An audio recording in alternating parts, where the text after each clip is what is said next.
What's going on, hockey players? Coach Joey, Francis Hockey Development.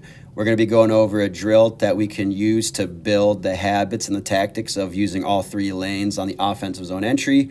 One of my viewers in my last video, which covered offensive zone entries, asked about drills that are great for teaching this concept. So I'll put that video up in the corner so you can watch that as well. And thank you to that viewer. So let's jump into our drill video here. So this is a good drill to use for like a deep forward split, and it could be used at all ages. It could be an introductory drill for the younger ages, and it could be a remedial drill just to touch on the habits, in older ages. And then we can add constraints and things like that as we see fit. So we'll go through 3 iterations of this drill. So as you can see, 3 forward lines across the red line. F1, F2, F3, pucks will be with F2. Now, this first variation is what I call a GPS drill, meaning we give our players explicit instructions of what we want them to do, and they execute those explicit instructions. So this is the starting point of building the habits and laying the foundation. So F2 will kick it out wide right away. F2 is going to proceed to drive the middle lane, kind of biasing towards the strong side dot line to still take a support route as they drive middle lane to be an option for F1 if they get pinned or stuck on the wall. Then F1 simply driving wide with speed. F3 is timing their run, and they want to make that dot line to dot line pass, and then they can play it out from there. So that's like kind of our GPS or introductory variation when we're introducing this concept. Now, our second drill, we can start adding some constraints and give the players something to read and react off of. So now it's a little more open-ended. And basically, we'll have a coach as the defender here, and everything still stays relatively the same. But now we want F2 to react to what the coach does. So as you can see here, coach moves up into space, kind of takes away that passing lane to F1. So F2's got to react to that, move that puck to F3 quickly, and then they're going to take that middle lane drive towards the strong side dot line, and they're going to drive through coach's inside shoulder to try to pick up that stick, and that's going to help open up that seam pass across to F1.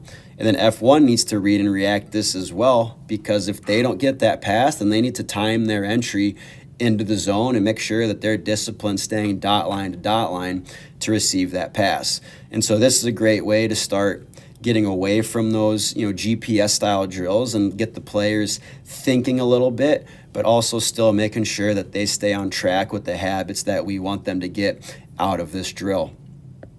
And then our third variation is now going to be a more open-ended style. So now we've gone through our GPS, drill multiple times. They should understand what the habits are at this point. They should understand the routes that they should be taking. They've had some pressure from coach, that's controlled, so that way that they're set up for success and they have a stimulus to read off of.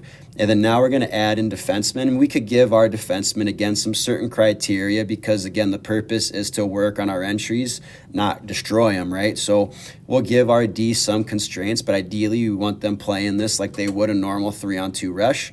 So our D will gap up to middle ice, and then as that happens, so F2 is going to wait for those D to start backing up, and then we could give directions, like, okay, we want F2 to read, what D between the right D and left D is kind of sinking a little deeper.